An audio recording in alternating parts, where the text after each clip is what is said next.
It's official, La Niña has returned, and its arrival is making waves in the world of climate science and weather forecasting. After months of speculation and close observation, the signs are now undeniable. On October 9, 2025, NOAA's Climate Prediction Center confirmed the shift after months of monitoring the Pacific Ocean. Scientists have been watching subtle changes in ocean temperatures, wind patterns, and atmospheric pressure, waiting for the moment when the data would tip the scales.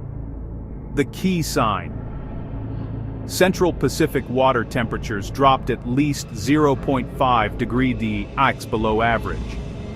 This cooling may sound small, but it's enough to set off a chain reaction that can be felt around the globe. This marks the start of a new phase in our global weather system. The atmosphere and oceans are deeply connected, and even minor shifts in the Pacific can ripple outward, changing weather patterns on every continent. La Niña isn't new, but each event brings its own twist to weather worldwide. No two La Niñas are exactly alike. Some are mild, others intense, and each one interacts with other climate factors in unique ways. The Pacific acts as Earth's thermostat. When it cools, it changes atmospheric circulation. This shift can alter the jet stream, redirecting storms and influencing temperatures far from the equator. This triggers a domino effect, influencing rainfall in Australia, snow in the Rockies, and more. Some regions brace for floods while others prepare for droughts or colder than normal winters. Now that La Niña is here, we can start to anticipate what winter might bring. Meteorologists are already updating forecasts, and people everywhere are wondering how their daily lives will be affected. It's not just about coats or umbrellas. This shift impacts farming, water supplies, and energy costs. Farmers may need to adjust planning schedules. Cities might prepare for water shortages, and families could see changes in heating bills. Communities and industries are now on alert, preparing for a different kind of winter. Emergency planners, utility companies, and local governments are all taking steps to adapt to the new climate outlook.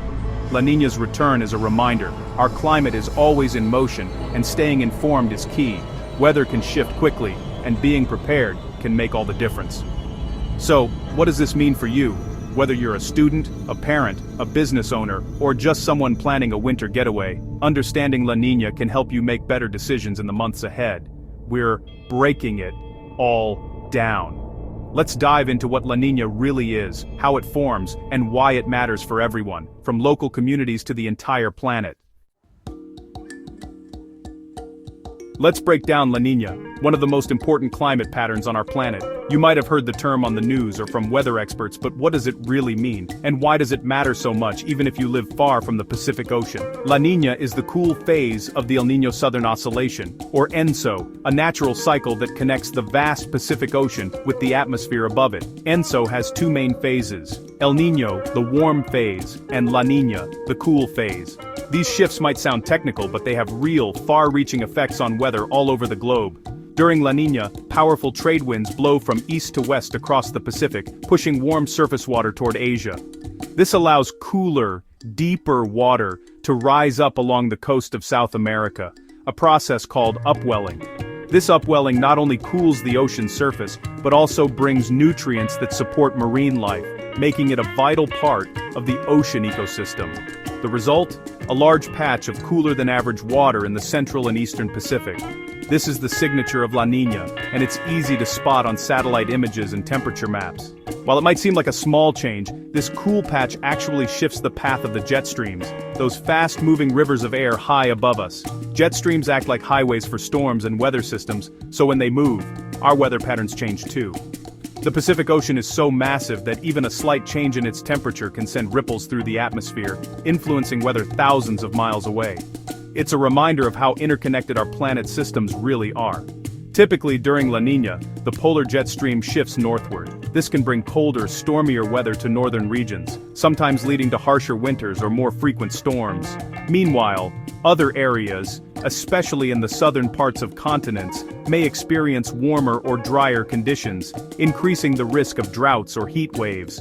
The impacts are different depending on where you live. It's important to remember that La Niña isn't a single storm or event. Instead, it's a background force that shifts the odds for certain types of weather, shaping the entire season's patterns in subtle but powerful ways. By understanding La Niña, we can better prepare for what's ahead. Whether that means getting ready for more snow, planning for less rain, or simply staying alert to changing conditions, it helps farmers, city planners, and families make smarter decisions. La Niña sets the stage for the season, but the exact impacts depend on your location. Some places might see more rain, others more sun, and some might not notice much change at all. Now, let's take a closer look at why this year's La Niña might not pack its usual punch, and what that could mean for the months ahead. Not all La Niñas are created equal. This year's event is shaping up to be a particularly weak one, and that makes a big difference in how it might affect our weather. While some La Niñas can shake up global patterns, this one is more of a gentle ripple than a crashing wave. Pacific Ocean temperatures are only slightly below average, hovering between 0.5 degrees Celsius and 0.9 degrees Celsius. That's just enough to qualify as La Niña, but not enough to unleash its full power. Instead of a dramatic push, a weak La Niña gives the atmosphere just a gentle nudge. The result? Subtle changes, rather than sweeping shifts, in weather patterns across the globe. Its signals are faint, often drowned out by stronger forces like local weather systems, other climate patterns, or even random atmospheric noise. Meteorologists estimate there's a 75% chance this La Niña remains weak throughout the season, meaning it's unlikely to intensify or cause major disruptions. The classic La Niña pattern, cold and wet in the north, dry in the south, may not show up as clearly or as consistently as in stronger years. Some regions might not notice much change at all. In fact, other climate drivers, like the Arctic Oscillation or random weather swings, could end up having a bigger impact on your local forecast than La Niña itself. This all adds up to more uncertainty for forecasters. With weaker signals, it's harder to predict exactly how the season will unfold, and models may disagree more than usual.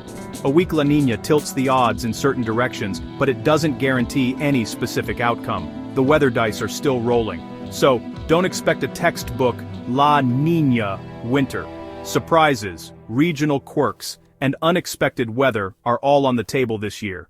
This season, La Niña is more of a background influence, present but not calling the shots. Other factors may take the lead. So, how long will this subtle La Niña last, and could it strengthen or fade away? Let's find out what the latest forecasts suggest. This La Niña is expected to be brief. Climate models show it lasting through winter, December 2025 to February 2026, then fading quickly. By spring, ENSO-neutral conditions should return, ending La Niña's influence. This short duration means any La Niña-driven weather will be concentrated in early winter.